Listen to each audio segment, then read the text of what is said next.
Guys, এই ভিডিওটাতে আমি কারোর নাম মেনশন করব না, ঠিক আছে?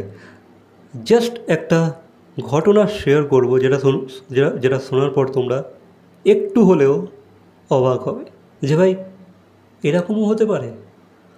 তো একটা নাম করা ফটোগ্রাফার আছে বা ভিডিওগ্রাফার আছে যে ওয়েডিং ওয়েডিং ভিডিও বানিয়ে থাকে, ঠিক আছে? সে বলিউডের নানা সেলিব্রিটির ওয়েডিং ভিডিওস বানিয়েছে, মানে সেগুলোকে শ্যুট করে একটা ওভারঅল একটা টোটাল প্যাকেজ সে তৈরি করে, ঠিক আছে? নিশ্চয়ই খুব নাম করা, নিশ্চয়ই খুব ট্যালেন্টেড। সেই কারণে তাকে ডাকা হয় যে কোনো সেলিব্রিটির বিয়ে বা নানান অনুষ্ঠানে সে সেখানে গিয়ে ফটোগ্রাফি ভিডিওগ্রাফি করেই থাকে। তবে এখানে নাম কারণ নেবো না। তো এবার সে একটা পডকাস্টে গিয়েছিল গেস্ট হয়ে। তো সেখানেই সে শেয়ার করেছে যে বলিউডে তো প্রচুর কাপলের বিয়ে হচ্ছে, যারা রিলেশনে ছিল, যারা বিয়ে করছে আর কি। রিসেন্টলি তো অনেকেই বিয়ে করলো, এই লাস্ট 4-5 বছরে অনেক কাপলসরাই বিয়ে করেছে। তো এদের মধ্যে সে শেয়ার করেছে সে যেহেতু অনেক কাপলদেরই ওয়েডিং শ্যুট করেছে, ওয়েডিং ভিডিওস বানিয়েছে। সে বলল যে বলিউডে এমন একটা কাপল আছে যারা বিয়ের সময় I love you baby, I can't live without you, সে কাঁদতে কাঁদতে মানে এইভাবে ক্যামেরার সামনে প্রোটে করেছিল নিজেকে, তার ভালোবাসাকে জাহির করেছিল তার বউয়ের প্রতি, ইউনো। কিন্তু সেই স্টারেরাই, ইভেন সে বলেছে এটা নাকি খুব বড় স্টার, এটা নাকি বলিউডের ওই বলতে পারো স্টার, লিস্টেড, ঠিক আছে? মানে মোটামুটি ভালোই নাম করা দুজনেই আর কি, বর বউ, ব্রাইড গ্রুম দুজনেই। বাট যেহেতু সেই বিয়েটা তো শ্যুট করেছিল, তাদের ওয়েডিং ফটোশ্যুট করেছিল, ভিডিও করেছিল। তো এবারে সে যখন এই ভিডিওটা বানানোর পর পুরো এডিটিং অ্যান্ড অল পোস্ট প্রোডাকশনে যা যা কাজ থাকে একটা ওয়েডিং শ্যুটের, সব কিছু কমপ্লিট করার পরে যখন 2 মাস পরে তাদেরকে ফোন করে বলে তোমাদের ওয়েডিং ভিডিওটা শ্যুট হয়ে গেছে, কমপ্লিটেড হয়ে গেছে, পুরো এডিটিং অ্যান্ড অল সব কিছু তৈরি হয়ে গেছে, মানে তাদেরকে দেওয়ার জন্য হয়তো কন্ট্যাক্ট করেছিল।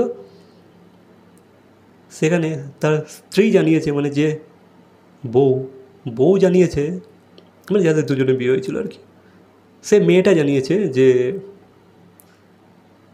তাদের আর চাই না, ঠিক আছে?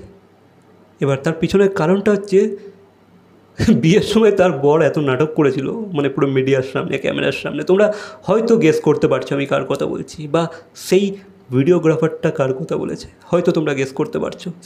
সেও কোনো নাম নেয়নি, তো আমি ওখানে কোনো নাম নিচ্ছি না। বাকি আমি কিন্তু অনেকটাই গেস করে ফেলেছি, আমি নাম নেবো না, ঠিক আছে? তোমরা এটা প্রেডিক্ট করো, তোমরা এটা গেস করো, কমেন্টে লেখো। সে বলেছে মানে তার পিছনের স্টোরিটা নাকি এরকম ছিল যে বিয়ের কদিন পরেই, যেহেতু সেই স্টারটা শ্যুটিং করতে গিয়েছিল, তারা তো অবভিয়াসলি তারা বিজি থাকবে, তো তার বউ আর কি সেটা দেখা করতে গেছিলো তার বরের সাথে, ঠিক আছে? সেই হিরোইনটা আর কি সেই হিরোটার সাথে সেটা দেখা করতে গেছিলো কোনো কারণে, যেমন বউয়েরা যেমন সেটাতে যায় বা বরেরা বউয়ের সেটাতে যায়, শ্যুটিং ফ্লোরে যায়, সেরকমই সেই বউটা তার বরের সেটাতে চলে গিয়েছিলো। আর ভ্যানিটি ভ্যানটা যখন খুলেছে, ওই যে ভ্যানিটি ভ্যান যেখানে মেকআপ অ্যান্ড অল হয়, খোলার পরেই দেখে তার বর নেকেড, কোনো কাপড় টাপড় কিছু পরে নেই, একটা অন্য মেয়ের সাথে কোনো এক কোজি সিচুয়েশানে পেয়েছিল তাদেরকে, দেখছি অন্য এক মহিলার সাথে মানে সামথিং করছিল। তো সেটা তার বউ দেখে নিয়েছে, তো সেই কারণে আর কি তারা আর সেই ওয়েডিং শ্যুটটা নিতে চায়নি, সেই ওয়েডিং ভিডিওটা নিতে চায়নি। মানে জাস্ট থিঙ্ক যে এরা কত রকমের নাটক করে ক্যামেরার সামনে, কত লাভিডাবি সাজার চেষ্টা করে, কতটা প্রেডিক্ট করে ক্যামেরার সামনে, জাস্ট ইম্যাজিন। আর এদেরকে আজকালকার কমন মানুষরা, মানে নিব্বা নিব্বি বলো বা সাধারণ ছেলেমেয়েরা এদেরকে ভাই প্রেজ করে, এদেরকে ফলো করে।